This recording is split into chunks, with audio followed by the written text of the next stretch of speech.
Good evening, everyone. Thanks for sticking around. It's been a long day. Listen, this is an EFF partisan crowd. It's like an EFF electoral conference. So I don't think I need to introduce the CIC. But yeah, let's get him up here and let's get stuck into it.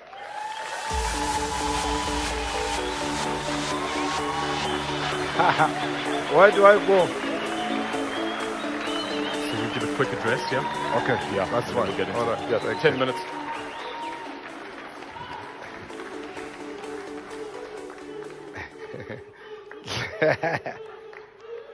Thank you. Thank you very much to the former Minister of Finance, who will never be again because the ANC will not retain power in 2019, even under Cyril Ramaphosa. The leadership of the EFF, the important guests invited here today. I see you have changed venue from Vodacom to a new venue. I just wanted to tell you that there are also beautiful venues in Alexander. We can still have this type of discussions where our people are found. This platform is one of the most important platforms annually in South Africa's political and policy discourse. In the process of doing revolutionary work, it is always important to pause and engage with those who will otherwise not engage with you. If we truly trust our ideals and ideas, we should always be ready to share them with other people, particularly those who disagree with us, and defend them.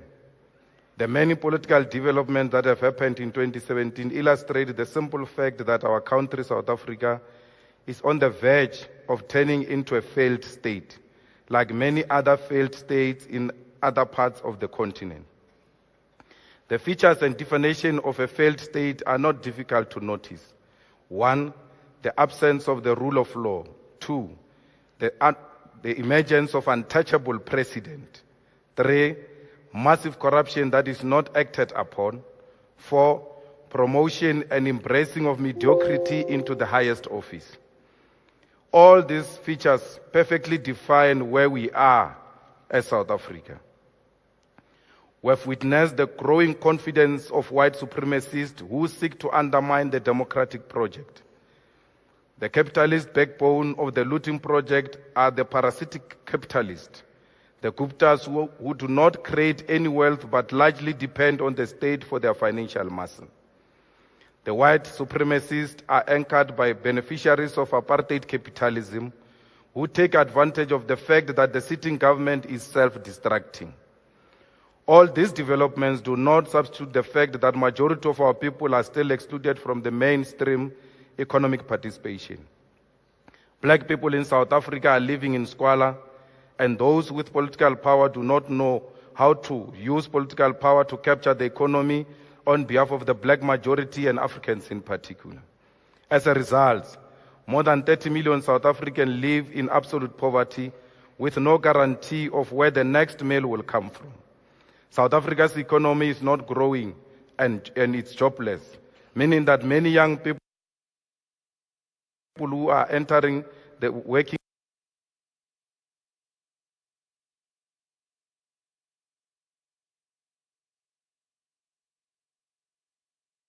age bracket will not be employed. The current government is dismally failing to introduce fee-free education for all.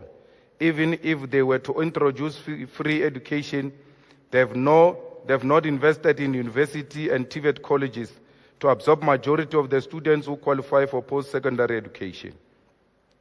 Areas where black people live, the townships, villages, hostels are neglected and as a result have become spaces for reproduction of poverty and recycling of diseases and reproduction of violence. All political parties that are governing municipal level, including the ANC and the DA, are dismally failing to meaningfully improve the lives of our people. Political work has proven historically and is proving now that at times you can be presented with only two options which are both wrong. That's what we're confronted with in 2016, where we had to choose between the two devils, being the ANC and the DA. And they remain the two devils, and there's no better devil. But because we want to go with scripted approaches when we're confronted with difficult moments, we always thought that the immediate response to that crisis will be a coalition. But none of us asked a question: why are we not giving the masses a second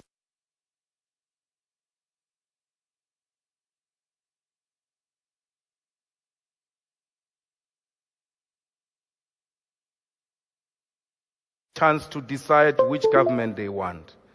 But because we are all obsessed with positions and governing of municipalities, we thought the simplest answer to that difficult situation was a coalition. But the masses, particularly the voters, have got a responsibility to decide what type of government they want. And if they are so undecided, we must make it upon ourselves to insist that the voters should decide what type of government they want, because they put parties like ourselves in a difficult situation. That's why we opted not to participate in any coalition government, because there was no party which is meeting our non-negotiable cardinal pillars. All we did was to sit and vote for anything that makes sense at a time.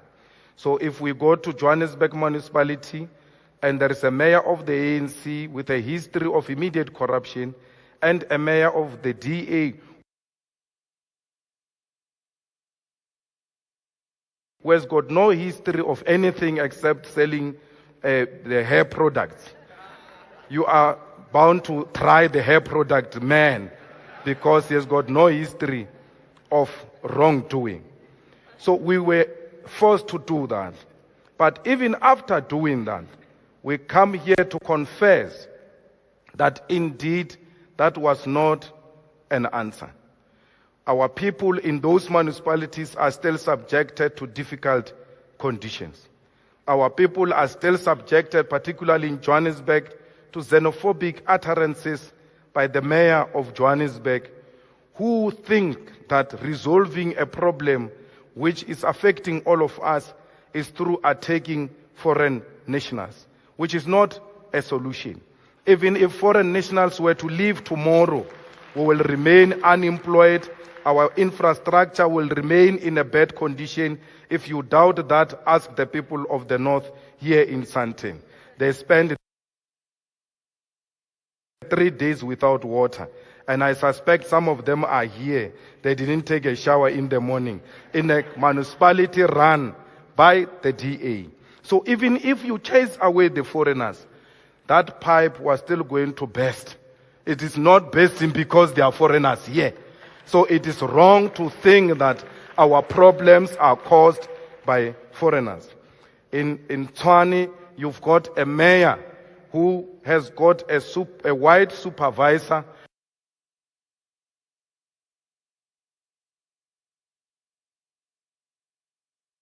who then supervises all the senior black executives.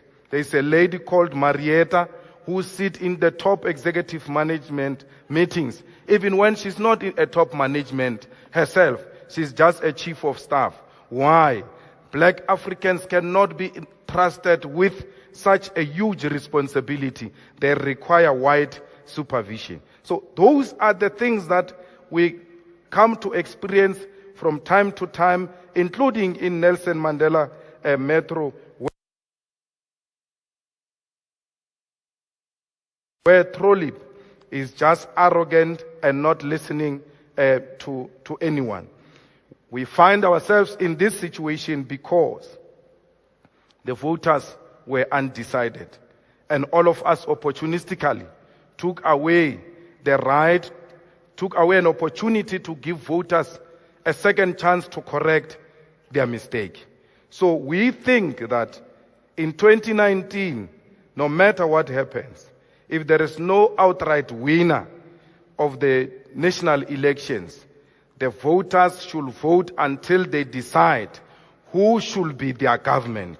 They should not leave that responsibility in the hands of the few elite. And when we make choices of such things, they then complain. I don't understand why ESCOM, 23 years into democracy, still honors apartheid contracts. We're complaining here about Guptas. The Guptas are just an irritation. There are people in ESCOM who are dominating the coal contracts there. They've had contracts in ESCOM since apartheid. They still have them today. I don't understand why the Central Energy Fund, which owns a relatively small coal producing company, why is that small coal producing company not capacitated, and then it produces enough coal and supply that coal to ESCOM at a reasonable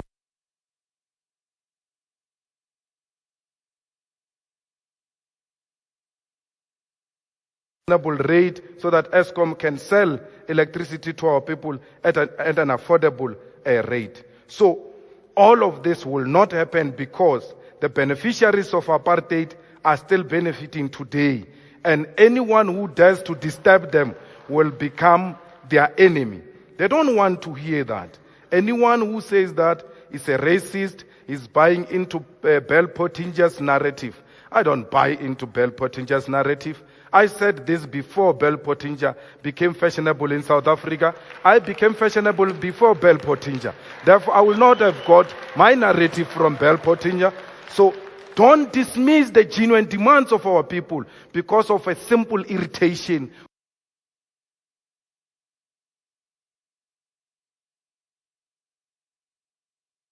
called the Guptas, Zuma, and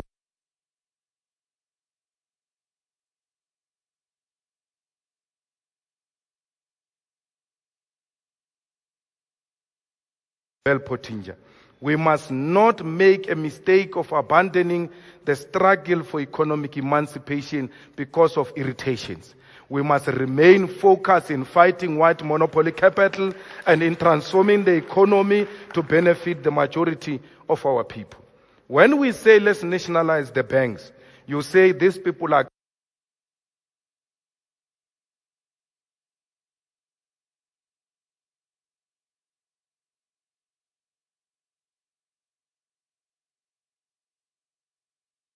crazy. They don't know what they are talking about. We are bound to be crazy because not even 1% of the banks in South Africa is owned by a black person.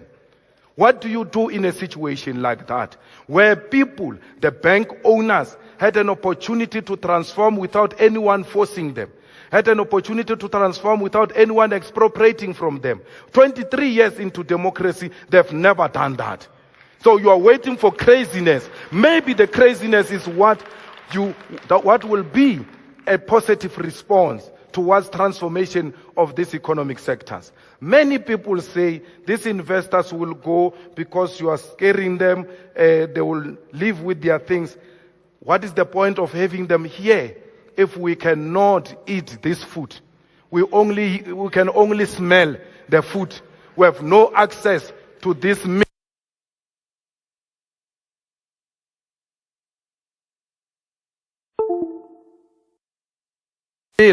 The bosses are eating alone. The bosses must begin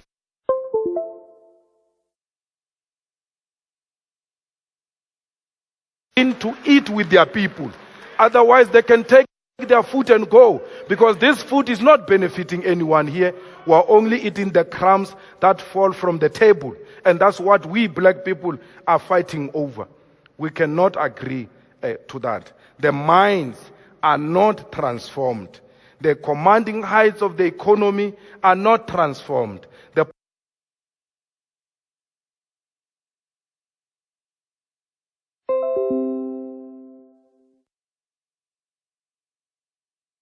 property ownership patterns are still the colonial and apartheid patterns of property ownership here in South Africa.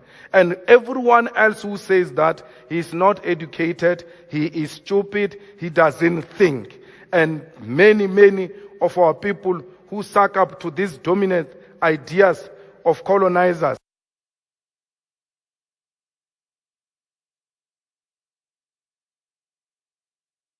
agree with the narrative that we cannot think. We can think. We don't have to be economists. We know what we want. All we want is an economic freedom in our lifetime. We said we want free education.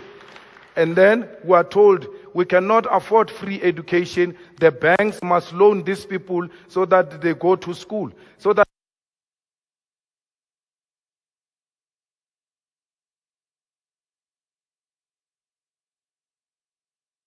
we are permanently in a debt. We will never be free economically, even when we graduate and go and work somewhere. In terms of these recommendations, we must be loaned money and forever be in debt. And what is even worse, our banks can be bought by foreigners. It means you are owing the foreigners, not even South Africans. You are owing the Americans, you are owing the British, you are owing the dominant economies in the world. Why are we not creating a state-owned bank which will not be foreign-owned and then give these loans in the immediate to our students, interest-free loans to our students, and only those who earn more than 1 million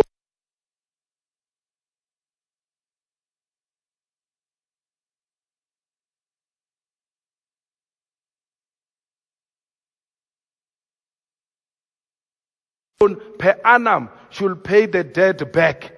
Those who earn less than that should not pay the debt back, because that is not money.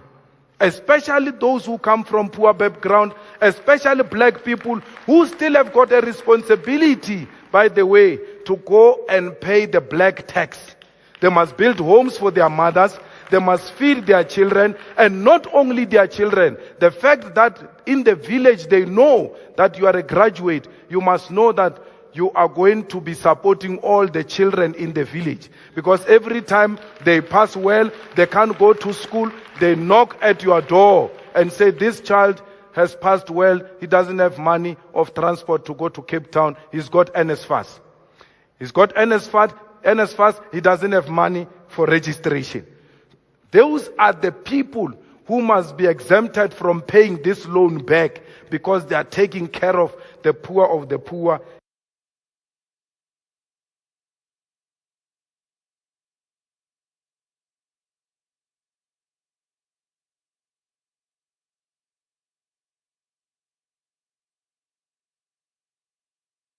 In the villages and in their own homes. In South Africa, we don't need military intervention. There is no crisis that requires the soldiers to do what they did in Zimbabwe. We must thank Madiba and his generation, because they left us with a very powerful weapon to defeat any wrongdoing. Voters don't exercise their votes. Even when we say the ANC is corrupt and show all this evidence, with all this evidence, with the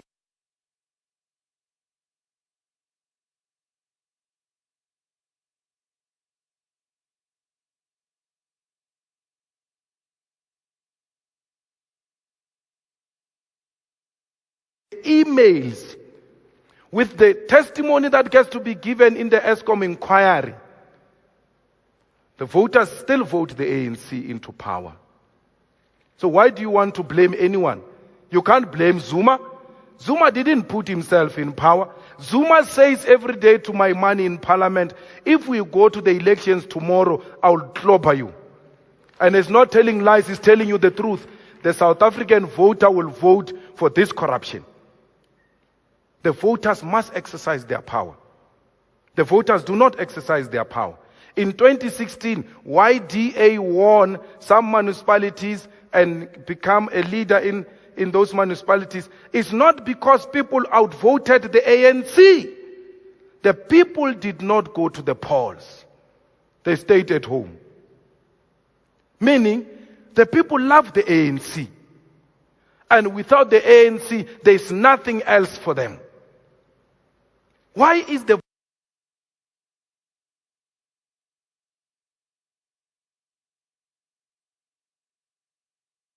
voter so loyal to the ANC? What is it that we don't see, which the voters see in the ANC. There's no any amount of march which will bring you a regime change.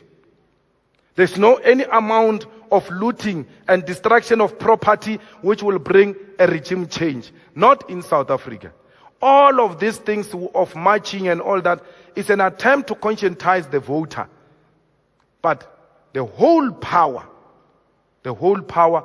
rests with the voter. There's nothing we can do.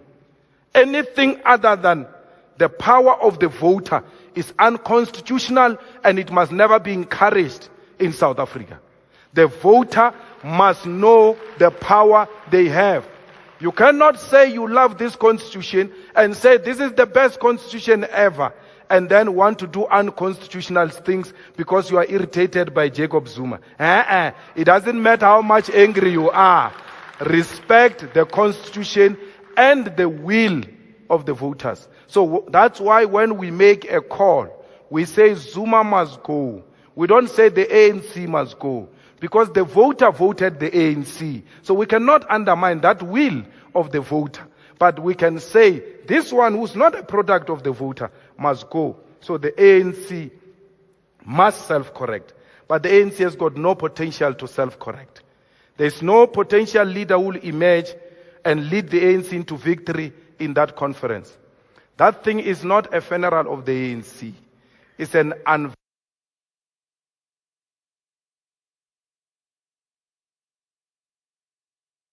unveiling of a tombstone of the ANC, because the ANC is long dead and buried. So I hope I'm not going to get a question that says who will be the best president in the ANC. They are all the same.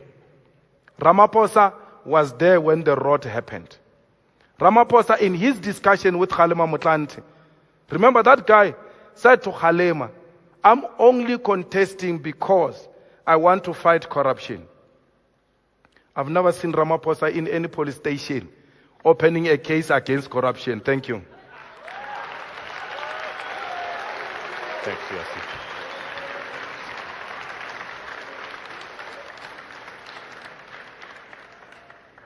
Okay, so I guess we are here in no small capacity to talk about this unveiling of the ANC's tombstone. So you are in the enviable position, I'd say, of not having to vote for an ANC president this time out and having to apologize in 5 years for having done so. And you said you've never lost a conference, right? Yeah. What makes this electoral conference for the ANC so different from the one in 2007, which was a complete watershed in this country's history? Well, I don't think it will be a watershed moment for the ANC, because it's a continuation of the rot which started in Polokwane. And therefore, the crooks are going to choose which one is the best bet.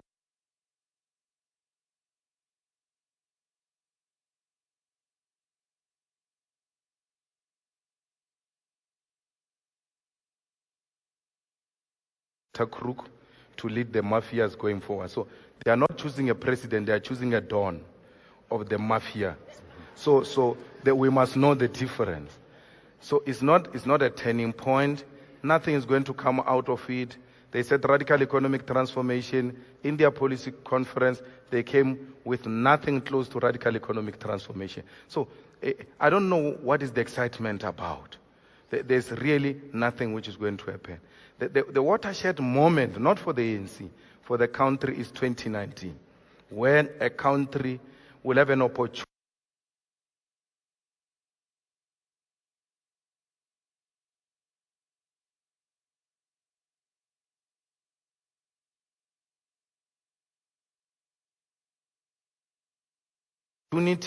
to choose a different government, and that possibility exists. If you look at how much the ANC got in the previous elections in 2016, 54% or anything like that, it's clearly on its way out.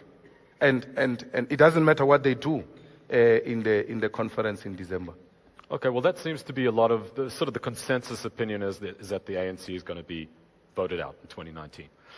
But you've just said that the voter needs to exercise this power, and the voter still seems to, no small part, be addicted to the African National Congress. Perhaps it's because the EFF doesn't have something to sell. Is there something materially wrong in a saturated political market with the message that you're delivering, particularly in rural areas? No, the EFF has got something to sell. The problem is that our people do not trust new ideas. Our people respond more to ideas that have been there for quite some time. And I always give some small example that if there is a new product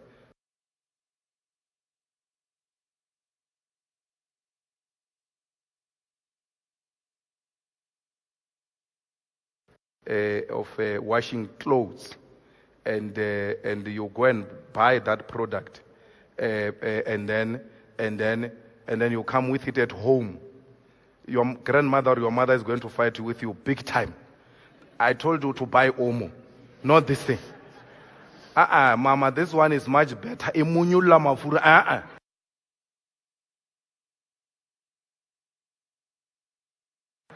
Itlo jadi apa country. Even before they test the strength of that product, already they reject it outrightly. So the EFF survival is going to depend on its staying power. If it stays for long, if it handles its internal matters properly and to the satisfaction of the voter, and EFF gradually handles some municipalities, some wards where they've won properly, including the universities, they've just won VETs now. The voter is looking at what are they doing at VETs? Can they be trusted? Once they do that, they will gradually gain the trust of our people. So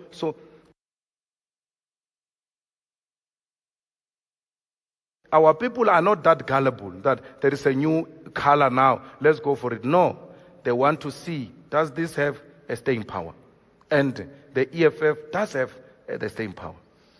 Okay, but you've been sort of uncharacteristically quiet this year for a party that has been sort of born on a whole bunch of noise.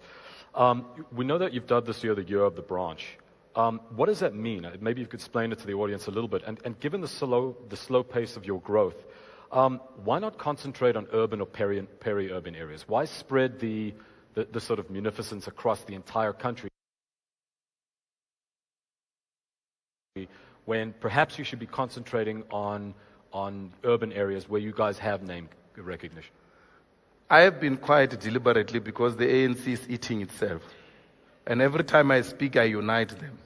So I said, let me stay away so that they can finish each other. So it's a deliberate move. Okay. Right? Deliberate strategy. Right? So you see me and Rupert and White Monopoly Capital, we're fighting and all that. Hey, white people, this, black people, we all fighting. We're fighting for all sorts of things. But if aliens were to come here, we'll hold hands together and fight the aliens. That's what I am to the ANC. So I just keep quiet and then allow them to finish each other. Once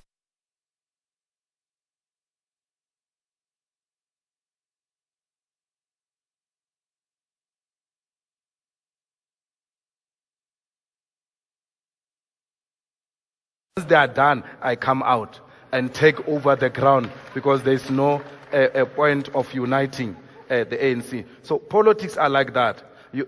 Time and space is very important in politics. So we have concentrated on the year of the branch because we don't want to take power through a back door. If we take power through a back door with such radical policies, the white monopoly capital media will mobilize the same people who voted for us against us. Because our people would have voted for us not because of our ideas. They would have voted for us because they were simply looking for an alternative. They were angry with their current government. And then when they looked at this side, they just decided to make us a rebound. We don't want to be a rebound. We want to be the real boyfriend or husband for that matter.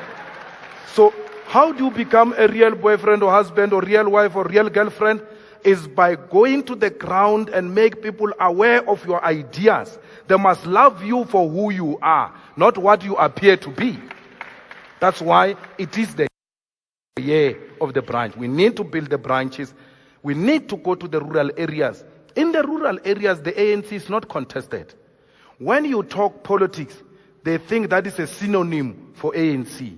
They even think election means ANC. That's why when they are angry with the ANC, they ban the tents of the IEC. Because the ANC is not contested there, so everything else, politics is ANC.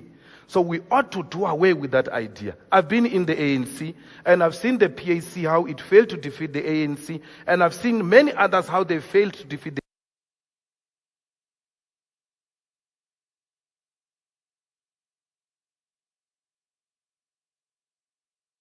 ANC. The failure to defeat the ANC was as a result of the inability to grow the organization and reach all corners of the country. So what I say to the EFF campaigners now in Metsimaholo is that when you do door-to-door, you must even go to the people who are wearing the ANC T-shirts. Why? Because even if they don't vote for us, they must know there is an alternative called the EFF. They shouldn't say, we voted for the ANC because there's no any other party. We only know of the ANC. They must know about us, but still don't vote for us. But they must know that they've got a choice. They've just decided to vote the ANC. So that's what we're busy with. Let the people know an animal called the EFF. And we're succeeding in doing that. The EFF is becoming a household name. Everybody else is now talking about the EFF. Whether negative or positive, it's immaterial. First, introduce your brand. Let people know this brand called the EFF. So let's just spend a little bit of time with White Monopoly Capital. Towards the end of 2015, I believe, you said that you were going to start a campaign of stepping up pressure on the banks. Yeah.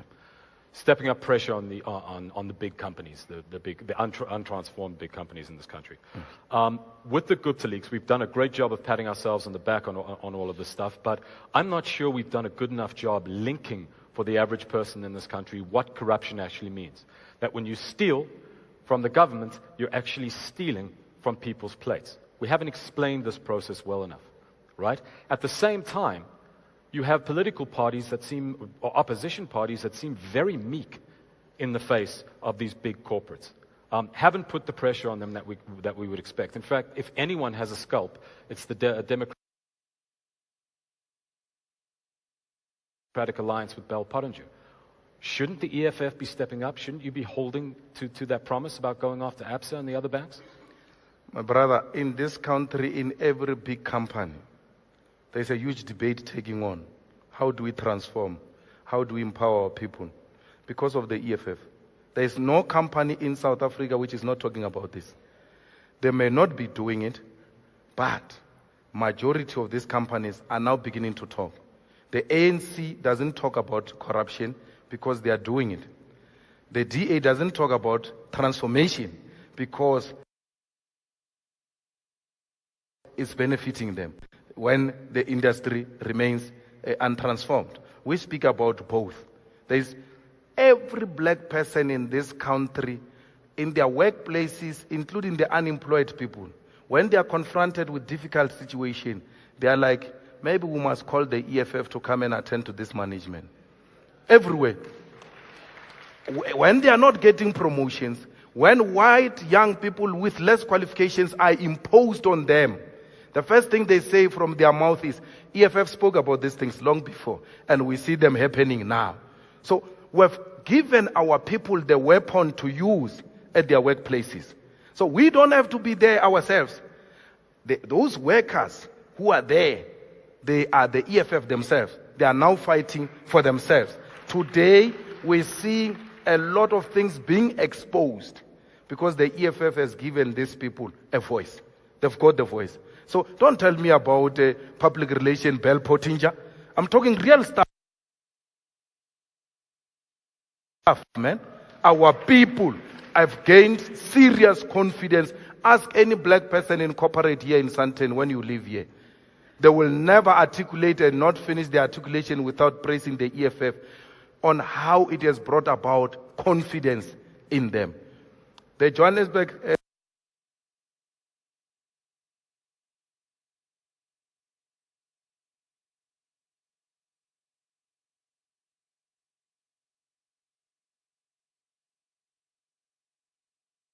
a stock exchange here.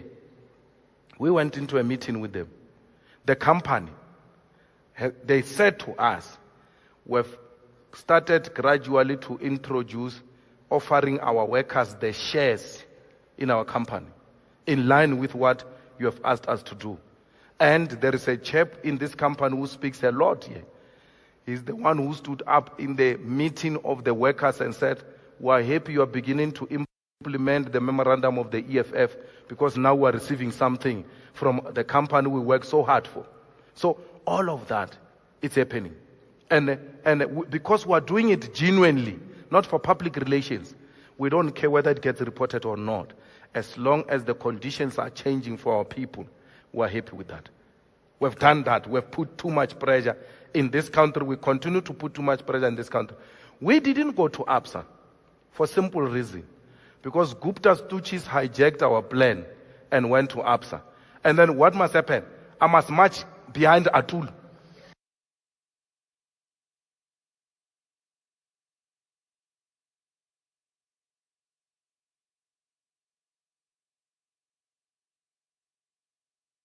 I can't do that. I'm not going to do that. I'm not going to do it. I announced ABSA. There's no one who said to me, announce ABSA here. I announced ABSA on my own. I will implement it as and when I want to do it. Not through anyone's pressure. I can't get a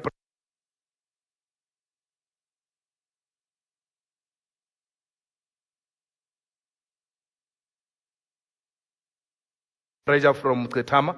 I can't get pressure from Jimmy Mani. No. We announce programs of the EFF, and when opportunists hijack them, we pull out. You know, we announced at the Israeli embassy that when those racists go to march, we are going to counter them as the EFF. When I arrive at home, boom, email from Kletam. No, we want to join you.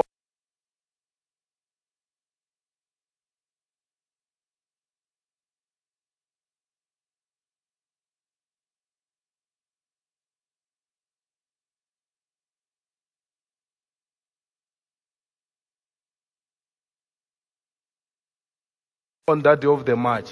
Hey, can't you go and march alone? Why do you want the EFF? So if 6 people march ahead of you, you won't do it? He must go and march alone. I never write him a letter to ask him to march with him. So I'm not going to be hijacked by opportunists. You see, you are not going to use the Gupta's corruption to justify an attack on white.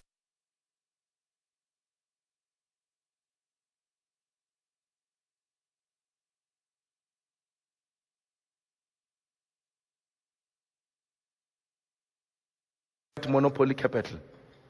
They are all the same. They are parasitic. They are all capitalists. They steal from our people. So I don't care about Guptas. In the same way, I don't care about white monopoly capital.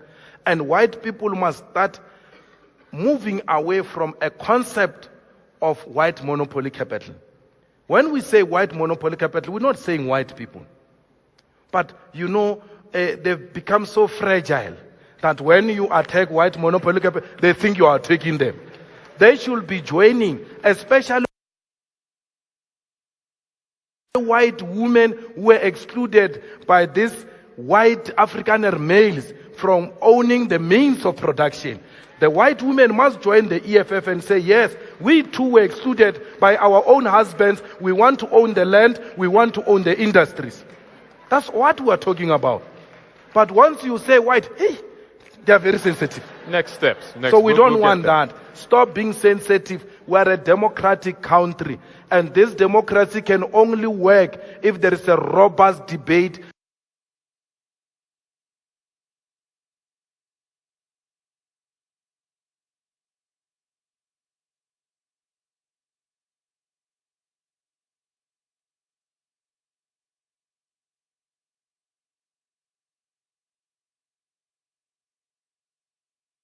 Which sometimes makes us uncomfortable. That's democracy for you. That clock is being really cruel. And I do want to open it up to the floor for some quick questions. That will be questions and quick. But I want to jump from Santon to Zimbabwe. Yeah. I'm totally confused. You loved Bob back when you were in the ANC Youth League. Then you fell out with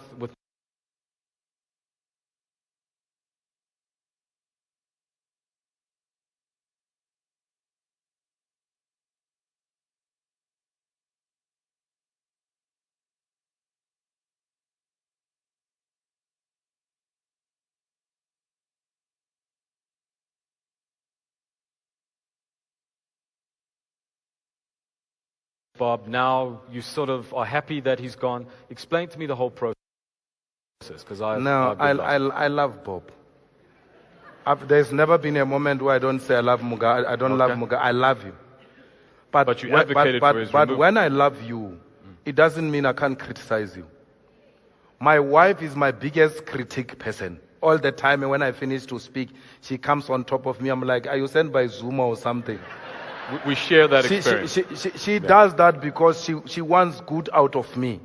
So our love for Uncle Bob didn't diminish. We love him. And that's why we said, don't return Mnangagwa, don't return back the land to the settlers. All we said to Uncle Bob was, a good dancer knows when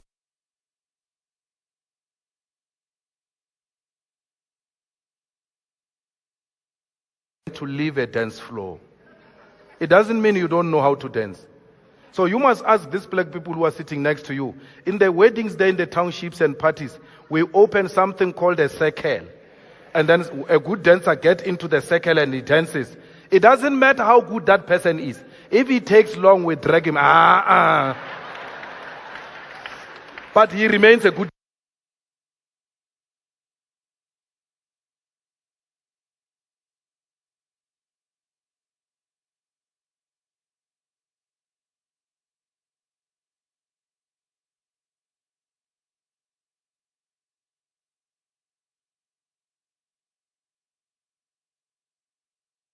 dancer. So by removing him from the circle doesn't mean he's not a good dancer. So it's only those who suffer from a mind of a rat who think that when you love a person, you can't criticize that person. No. The ones we love, we criticize the most. I said to President Mugabe, he must leave, not now. And some journalist was saying to me, you are mantashing. I said this in March. And then I was insulted by ZANU-PF. They called me all sorts of names. And I didn't respond back. I said to them, one day you'll agree with me. Like I always do here in South Africa. I give you a scenario of what's going to happen. And then when it happens, you are like, this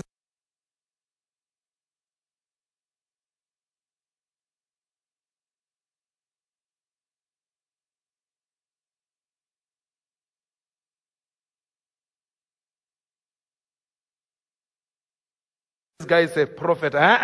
It's scenario. You can see what will be the result.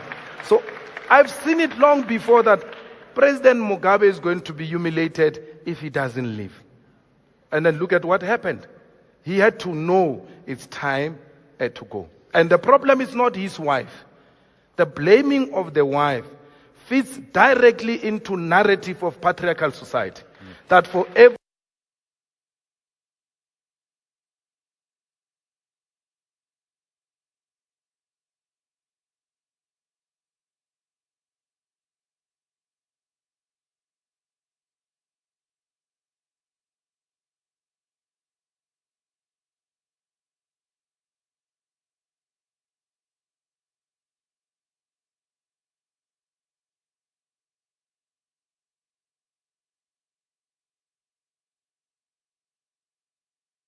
wrong thing we blame women. His wife did not do anything wrong. He stayed forever. Not because that wife said he must stay forever. He thought he was a mini god of Zimbabwe in his own right without that wife. And that's what we do for our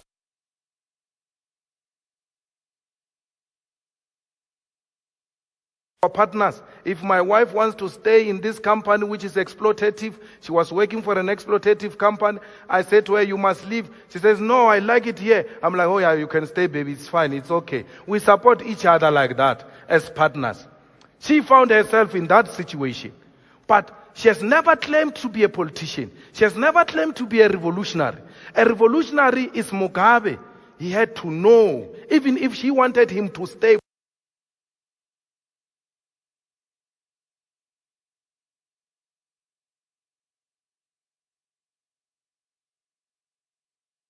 forever.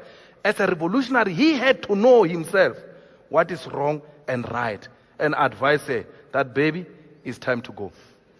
Very, very quickly. The EFF has described the coup as progressive and sort of as a genius move, which I suppose it actually was. It was very brilliantly executed. Don't you think a coup sets a terrible precedent in Southern Africa? Well, the Zimbabweans have tried everything possible.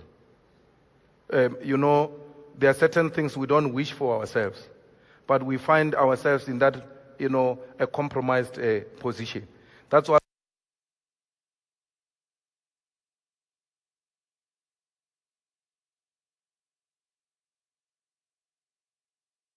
we kept on begging them. We don't want a drop of blood. We don't want a drop of blood. Let everyone cooperate. It's an unscripted type of a coup. I think those who come after us, students of politics, will have to really write about that and explain what happened. And how can it be done like that without a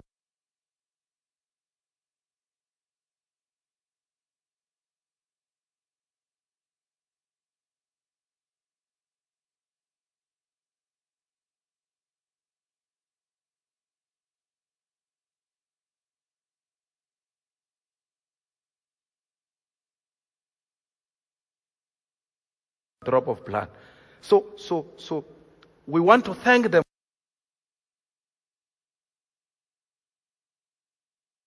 for that.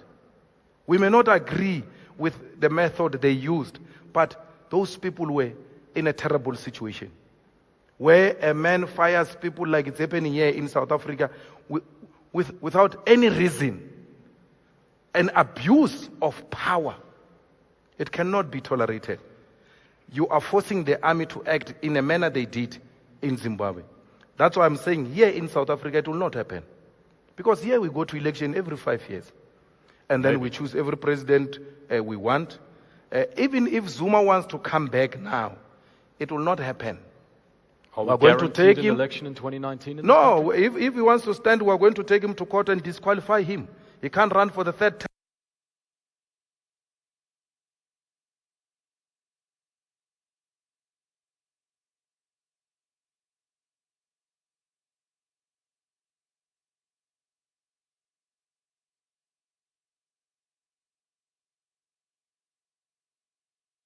He can do that thing in his shack called the ANC, not in South Africa.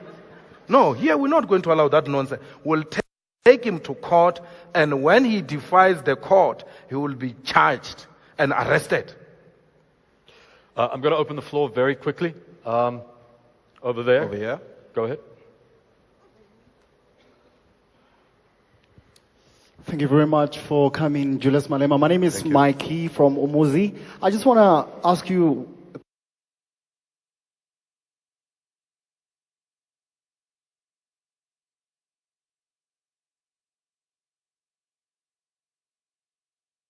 question, very simple for the youth of South Africa.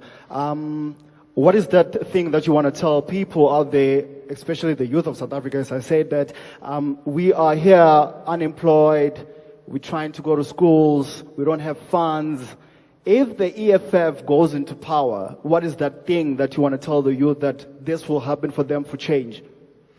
Well, we need to open universities for our students. We will make resources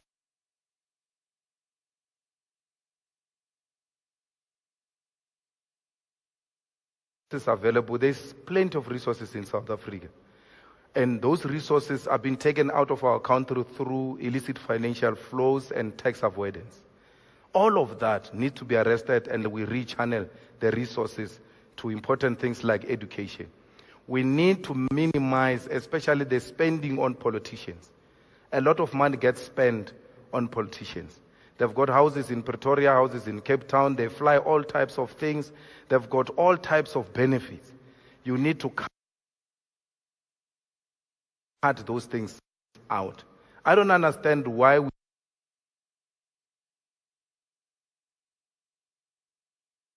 we buy cars for politicians and not buy cars for workers. Because workers go and get financed by the banks. Politicians are earning salaries and huge salaries. Let them go and queue in the banks there and apply for the financing of their cars. Let them pay for their cars. And then if they do our job, we'll see how we pay them back for those jobs. We pay kilometers, whatever the case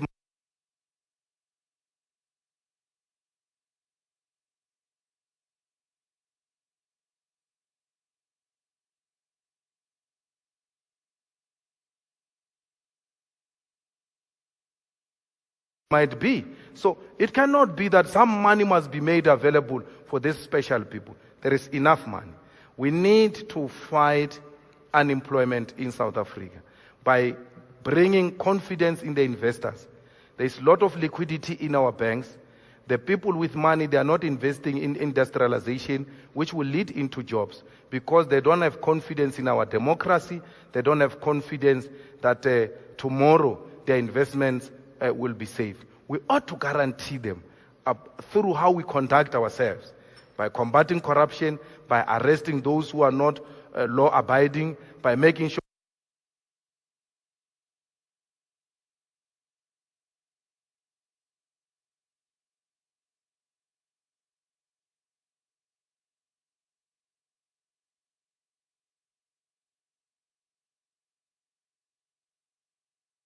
that the institutions of the state are functional. By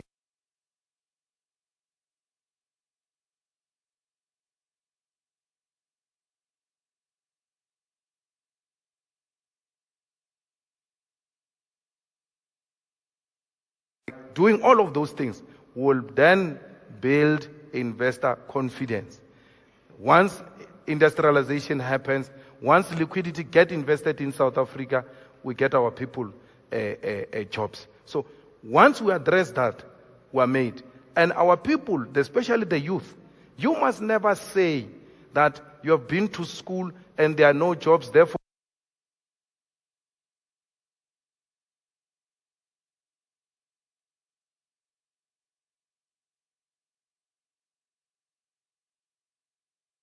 education is useless. No. You are not getting education because you want to be a teacher or an engineer or anything of that sort. You are just expanding your knowledge and your understanding. Through those qualifications, you can outmaneuver every situation. Even if there may not be jobs,